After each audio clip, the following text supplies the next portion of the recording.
بسم الله الرحمن الرحيم. الحمد لله رب العالمين، والصلاة والسلام على أشرف الخلق أجمعين، نبينا ورسولنا محمد وعلى آله وصحبه ومن والاه.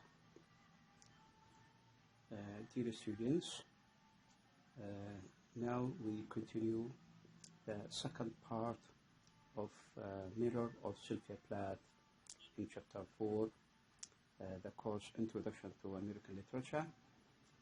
In the first part, we spoke about some parts of some discussion, let's say, of the mirror as a reflection of Sylvia Plath's life. And we had an introduction about the poet, about her life, and sort of nature of her life. Then we talk about the first element, mirror, or about the mirror, about the about the poem. We moved to the second wide element, reality and truth. Now we continue the process of explanation to deal with the third and final element about this poem, which is self-discovery. If we all remember the title, Mirror, so it is a reflection of her life, of the life of the poet, of the life of Sylvia Plath. That this poem, Mirror, is a reflection to herself. Now we need to know, to discover, to realize, to understand through argument these elements dealing with self-discovering. What is the relationship between the self and reflecting her life to the poem? Okay, the quest for identity and liberation that characterizes Mirror is of great concern. The poem Mirror is composed of a mirror's viewpoint. Again, it is a viewpoint, and it presents at first what appears to be a light-hearted reflection on the reliable honesty, exactitude, and precision of its reflection. What is that? When we say that the mirror speaks, and she said, the mirror I mean, said, I am silver, I am exact, with no preconceptions. So we have what we have here. We have light-hearted reflection, reliable, honesty, okay, exactness, exactitude, and precision of the reflection. But is it all? Is that all? Maybe not. Let's say the woman who peers into the lake in the second part, attempting to determine what she really is, represents the person's search for identity. Again, connected the identity in the first stanza, it is connected again with identity in the second. For identity in this poem on several levels, okay, so it is clear, mostly obvious. As the woman trusts that what she really is decided by her natural appearance. She seemingly accepts the conventional woman-like role allocated to her via her culture. The woman's mission for self-discovery is unpretentious, and the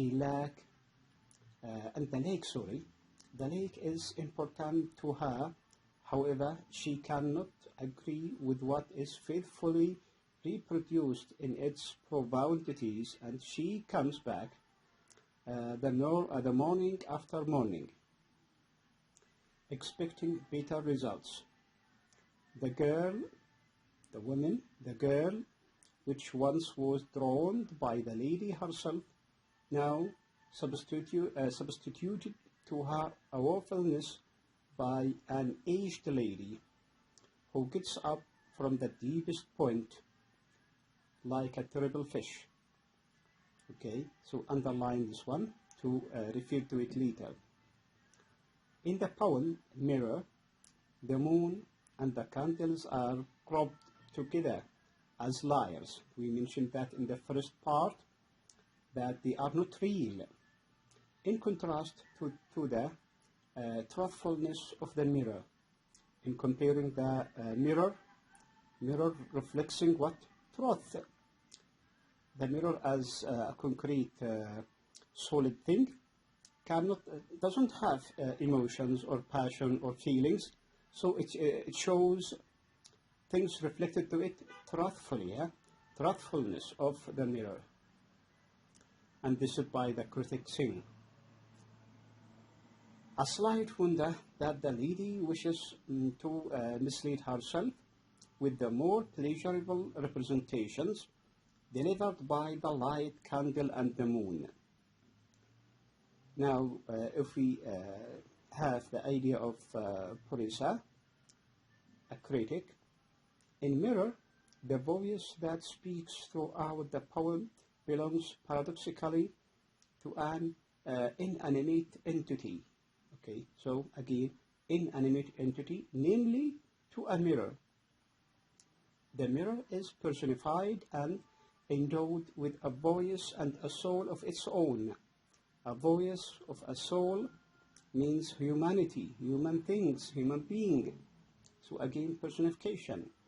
In accordance with this assumed perspective, the didactic system employed by Sylvia Plath in this poem, involves around the use of first-person narrative. I always we say that it speaks about I. And now, this first-person narrative is a confirmation of the reflection, not of the poem, of the mirror, of the mirror as a mirror, but of the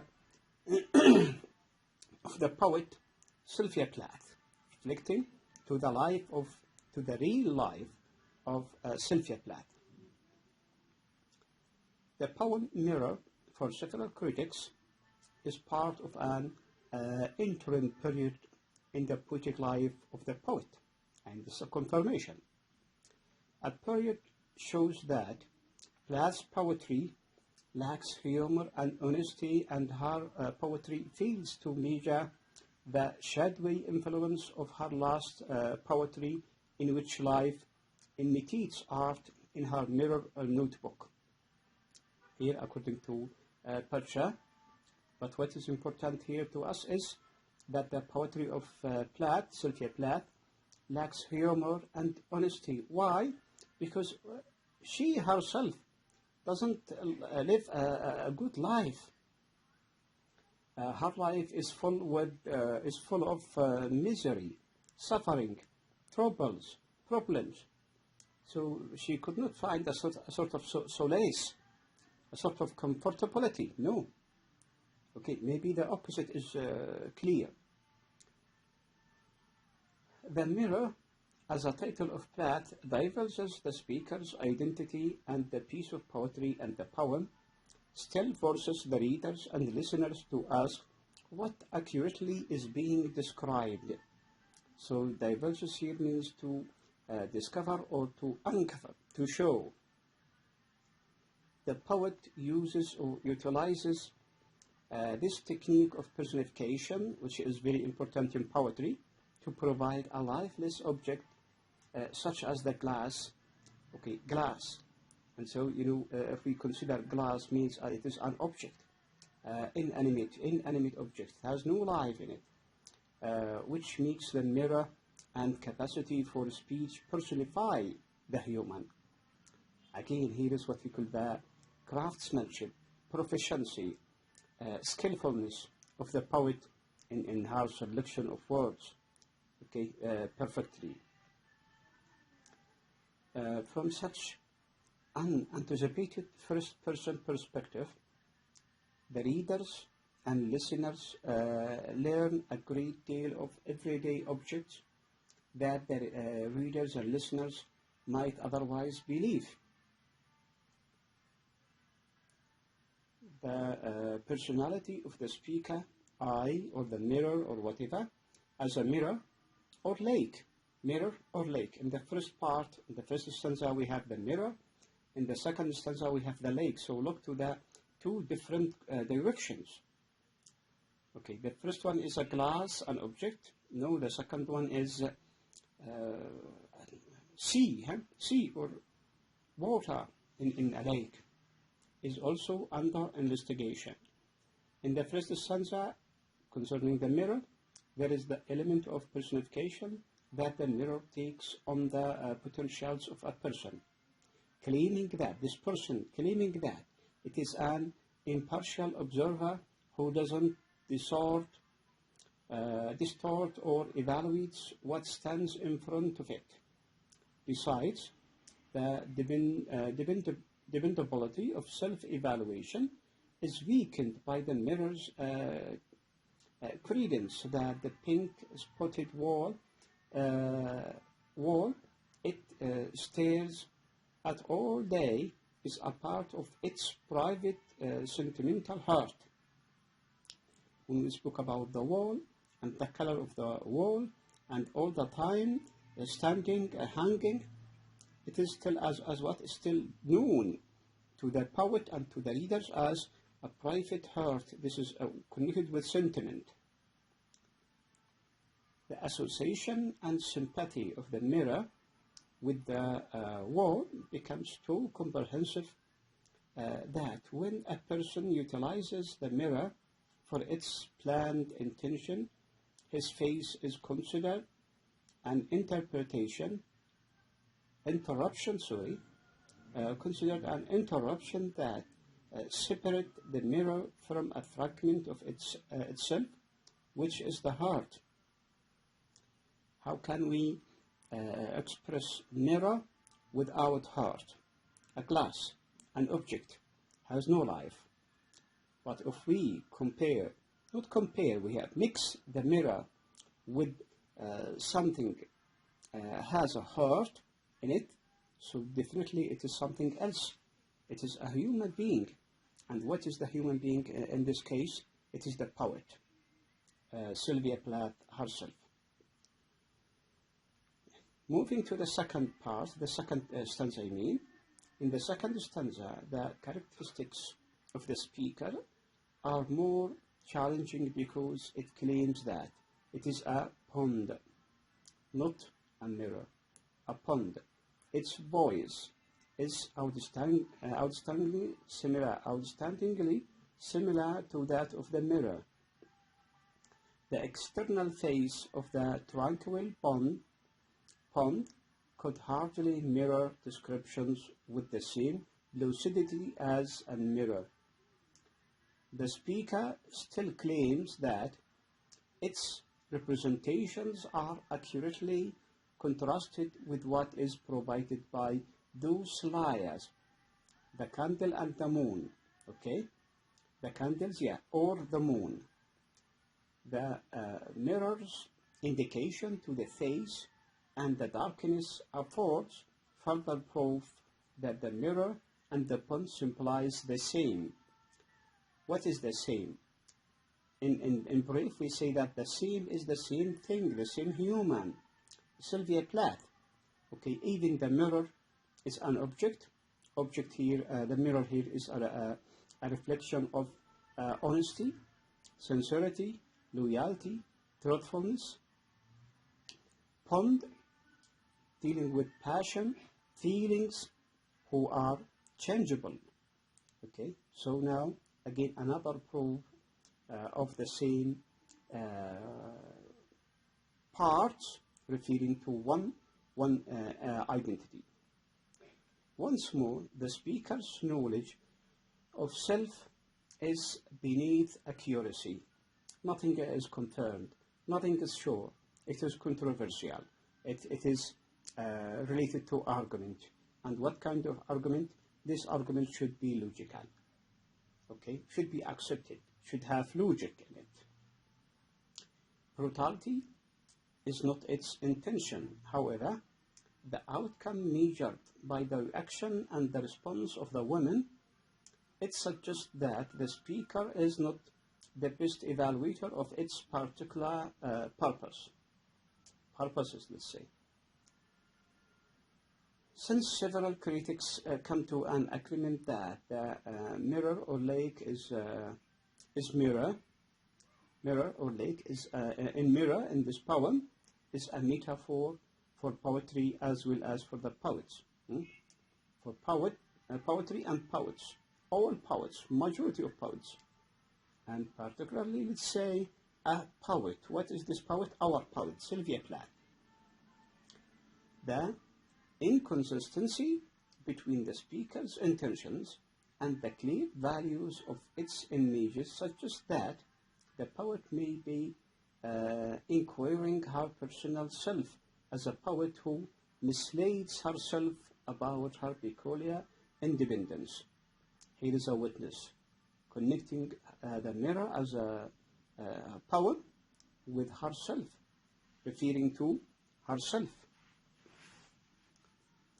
A well-accepted obsession with loss runs all through much of the work of Sylvia Plath, and as well appears in Mirror. The notion or the idea that normal objects, while apparently benevolent, actually harbor or protect that the threat of loss is a recurring matter in the major poems of the poet. Benevolent. We can get some benefit from. So what the benefit can be obtained from the mirror? Nothing. Reflecting only. But what about the pond? The pond with passion, the pond with feelings, the pond with emotions? Yes, we can get a sort of benevolence, a kind of benefit we can get from the pond. What is it? At least the pond has water for the benefit of humanity with different interests. Besides that, the lake might contain fish. Okay, so it is helpful to others more than the mirror itself, which solidly reflects the objects passing over it or in front of it. At this point, the mirror preserves a passive manner.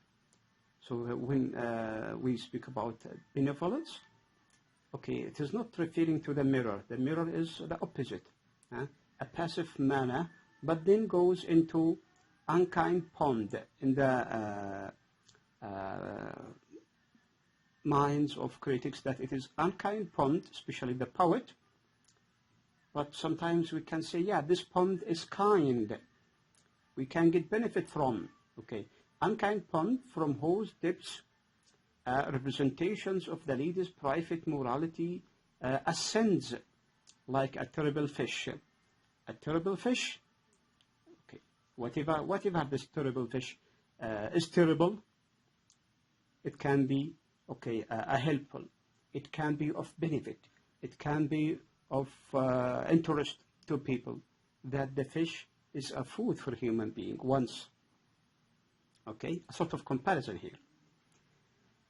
This alteration is also a signal in the first stanza through the admission of the mirror, which it swallows anything it looks at, proposing that it is not very benevolent. What is it? Yes, it is correct. It is not very benevolent.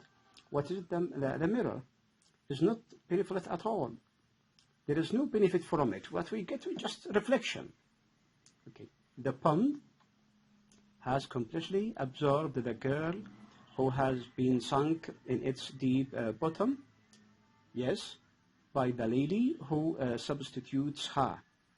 So an imaginative picture or portrait can be conceived from this idea that a girl drawn in the lake, but when she created again, revived again, it was substituted by what? By a woman, an old woman. What does that mean? So it is. It can be real. Can it be real? No, it doesn't. It is just what? A symbolical reflection. Okay, that expresses a difficulty in the life of Sylvia Plath herself. So the poet Sylvia Plath thinks that if the woman has no purpose except to reflect the realization of the husbands and children, which is similar to a mirror, and if she is considered merely decorative, and if her values as an individual is dependent upon youth and beauty, in such a way, she is right to be depressed by the picture. She drew the picture she made. Through what? Through the poem, okay, which rises like a terrible fish. The feature that Plath assigns to the mirror is circuitously appropriate in poetry too, to poetry too. In other words, when the poem precisely designates a mirror, it metaphorically or symbolically designates poetry itself. As we said, a poem is a symbol of poetry. Poetry is reflected to the poet. As the metaphorical meaning of a piece of poetry is not openly stated, the readers and listeners and critics might ask a question like, how do the readers and listeners know that what the narrator says, the narrator means I, or the poet, says characteristically denotes to poetry? A common reply can be is that poetry frequently utilizes, uses, applies representation. Representation or representations means, okay, reflections. And lots of poems are, in a sense, concerning poetry, what it says and how it is constructed. A reply exact to Plath's poem is found in definite evidence the poet gives his readers.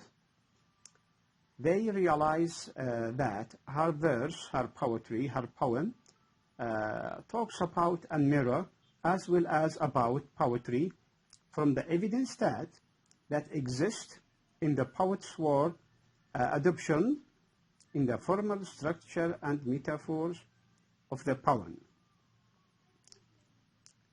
However, before the readers can comprehend what Plath pronounces about the verse, the readers, the critics, the listeners must first comprehend or understand what she pronounces about the mirror. If we get the comment of Regis, so we can say that Plath has come to want poems not merely to exist in print or to be read, but to be eaten and taken in whole. So I'd like you to underline this point. The poem is not to be read or to be printed. The poem is to be eaten and taken in whole. What is it? Life, eaten and taken as a reflection of the life. And what kind of life? The life of the poet herself, Sylvia Plath. There are many ideas can be seen here in your book, in your handout, until the fourth part, the findings or the conclusion of this study. And I hope that you get a sort of understanding, a sort of enjoyment to deal with chapter 4, Sylvia Plath and her poem Mirror as a reflection of her life, the life of the poet Sylvia Plath. we here come to the end of today's class.